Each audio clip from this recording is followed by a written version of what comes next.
A blue moment, the bell above the shop door chimed merrily as Amelia stepped inside, its tone almost matching her mood. The scent of old books and fresh coffee greeted her, wrapping around her like a favorite sweater. But today, the cozy familiarity of the bookstore brought less joy and more anxiety. See, this wasn't just any bookstore. It was hers, Amelia's Books and Beans, her dream, her pride, her financial crutch. And today was its annual tax day, a day where instead of charging customers for their purchases, the store took whatever amount they could afford. Sounds crazy, right? Well, it was born out of necessity and a desire to keep the store afloat during tough times. The idea was that people would feel less burdened buying books if there was no financial pressure. In return, the store operated solely on donations. Books for everyone, Amelia had declared on opening day. And she intended to stick by that motto, even if it meant tighter finances. But the worry wasn't consuming her. No, that title belonged to her roommate Noah. Ever since he'd received his acceptance letter from the Masters in Fine Arts program a year ago, his anxiety about finances had skyrocketed. He was a talented writer, a natural storyteller, but also cripplingly shy, which made asking for help or money incredibly difficult.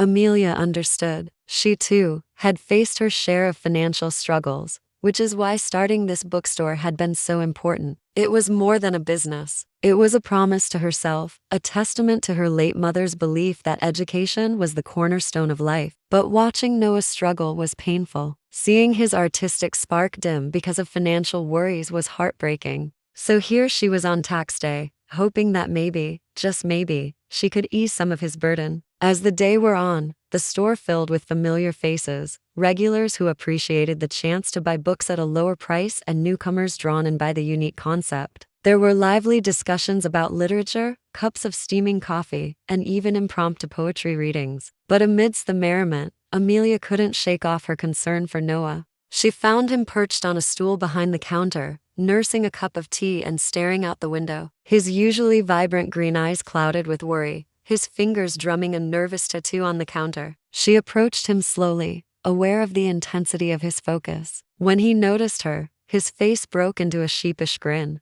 "Didn't see you there," he mumbled, taking a sip of his tea. "How much longer do we have?" he asked quietly. "An hour," Amelia replied, trying to sound reassuring. She knew what he was worried about. Sales wouldn't cover their rent, and any extra money they made went towards the store's upkeep. It was a gamble, but one they had to take. "We did okay last year," Amelia said, attempting a light tone. "Remember how that woman bought 50 copies of Jane Eyre for her book club?" Noah chuckled, the sound tinged with self-deprecating humor. "Yeah, and you had to stack them all by the door. I think I scared her with that look of mine." He gestured to himself with a mock shudder. "I still owe you an apology for that, by the way," Amelia said, smiling. "For what?" Noah's eyebrows furrowed in confusion. "For coming off as a total space cadet. I know I don't talk much, but I promise I'm listening. I just get so immersed in everything." "I know," Amelia said softly, her gaze drifting to the array of books lining the shelves.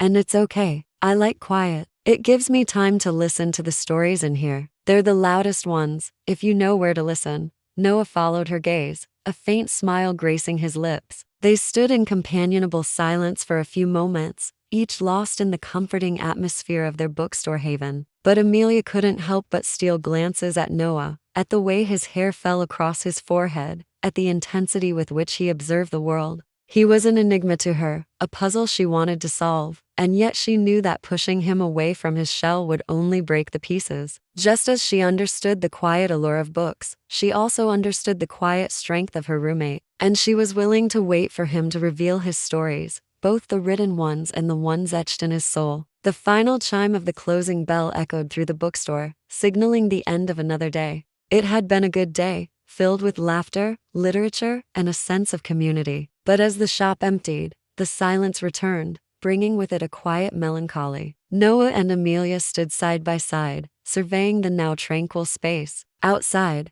the twilight deepened, painting the sky in hues of purple and orange. Inside, the books seemed to huddle closer together, their spines whispering secrets only they could understand. "So," Noah began, his voice barely a whisper, "how much do we owe?" The question hung in the air between them, heavy with unspoken anxieties. Amelia turned to him, her expression softening with understanding. She knew that for Noah, Asking this question was like pulling teeth. It was a testament to his innate generosity that he worried about their financial obligations. "Noah," she started, reaching out to touch his arm. "We talked about this. Today is about community, about sharing, not transactions." Noah flinched slightly at her touch, his eyes dropping to the floor. "I know," he murmured, his voice laced with frustration. "I know it's not about money today, but we have bills to pay, rent to cover." "We do," Amelia agreed, squeezing his arm gently. "But that doesn't mean we have to sacrifice our values." "We'll figure it out, Noah, like we always do."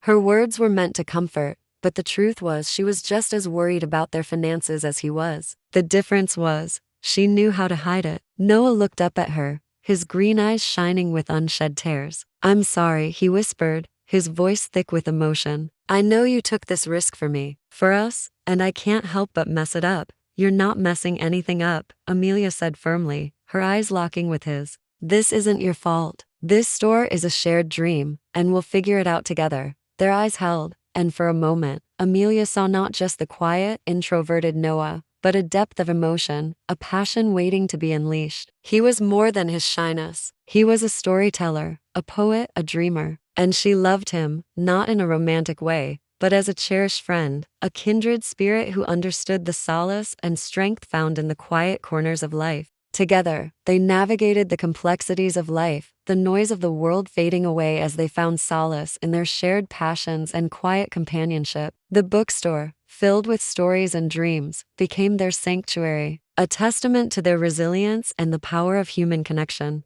In the midst of life's chaos, they discovered that sometimes the quietest moments could be the loudest, that in the stillness, they could hear not only the whispers of the past, but also the promise of a future they were creating together, one story at a time.